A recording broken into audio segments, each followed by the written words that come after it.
আসসালামু আলাইকুম। আপনারা সবাই কেমন আছেন? আসেন, আপনারা সবাই ঢাকা রমনাতে আসেন, এখানে ঘুরে যান, বেড়ে যান। দেখার মতো একটা জায়গা আছে এখানে। এই যে দেখেন, এই যে দোলনা আছে, দেখছেন? দোলনা কিন্তু এখনো নড়তেছে, দেখছেন? কি সুন্দর দোলনা আছে এখানে।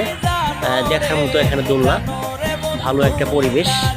এটা হলো আপনার ঢাকা শাহবাগের পাশে। হ্যাঁ, এখানে দেখার মতো একটা জায়গা। আপনারা যদি এই জায়গা না আসেন তাহলে বুঝতে পারবেন না কি সুন্দর একটা জায়গা। এখানে দেখতেই পাচ্ছেন বাচ্চাদের জন্য কি একটা খেলনা, এখানে খুব সুন্দর একটা খেলনা হচ্ছে। এই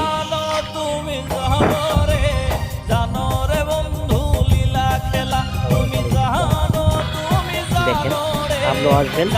হ্যাঁ, একটা কথা বলি, আপনাকে একটু আসবেন না,